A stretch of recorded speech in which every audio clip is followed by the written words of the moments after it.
Yo, what's good, guys? Back with another video. In today's video, we're going to be having another little kind of tutorial video. It's going to be a little bit more about the way of the winter and how to survive and not get hypothermia.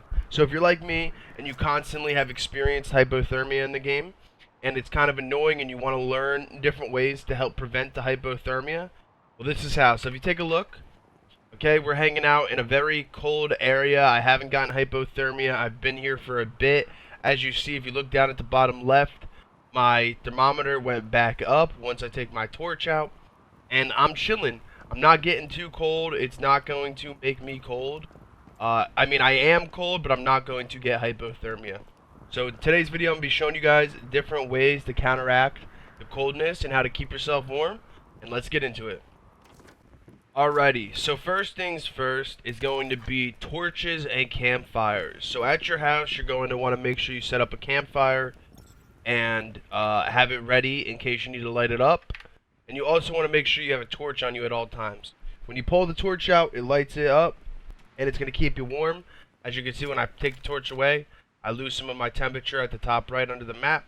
When I take it back out, I get a little bit warmer.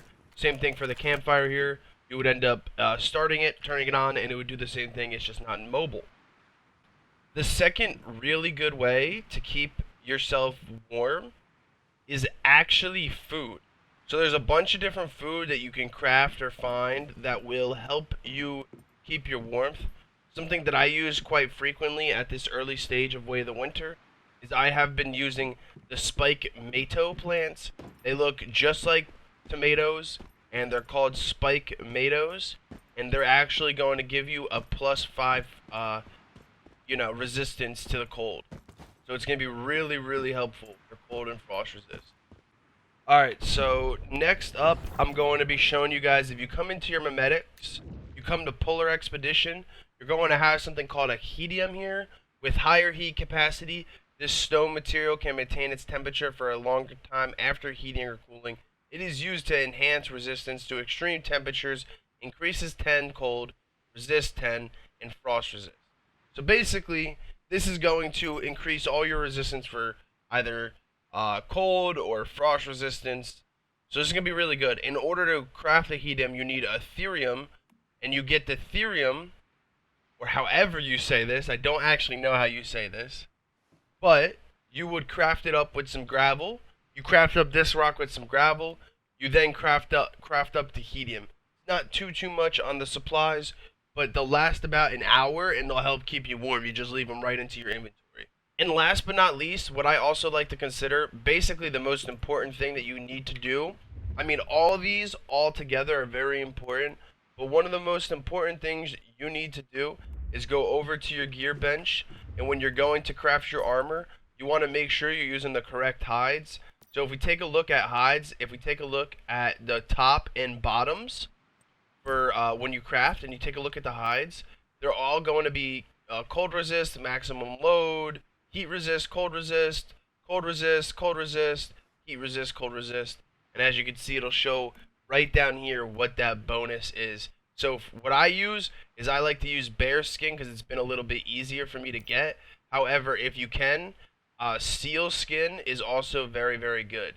So if you take a look, the bear skin gives a cold and frost resist of +10, and then it will recover 3% of HP upon defeating an enemy, right? At the correct temperature, or below the correct temperature. Whereas a seal skin is going to also give the cold and frost resist a +10, but it'll also add an additional 5 while you're dampened. So it's really, really good for trying to make sure that you aren't going to experience this hypothermia and coldness. There's a lot of other, if you take a look at this one, see this reindeer hide is going to add a +5 to your cold resist and frost resist, and also add to your max load.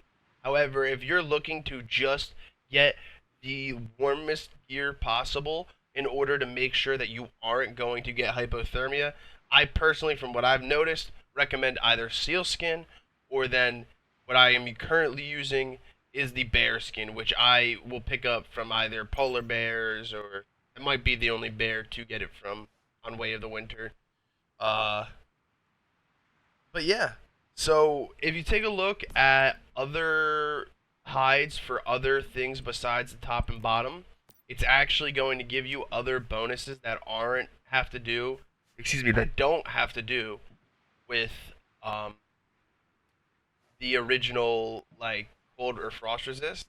However, these are still really good and can help you in different areas. So maybe you might want to get some of these and craft up some of your your headpieces, your gloves, your boots, your mask, and so on.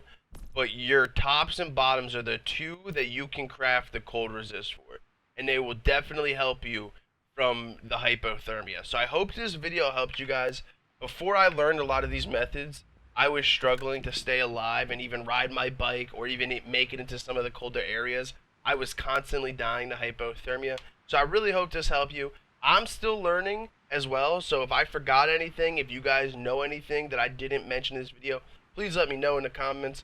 If you guys have any questions about anything I went over, let them know in the comments and I'll answer you guys. I appreciate you guys for tuning in, and peace. お前はもう死んでいる。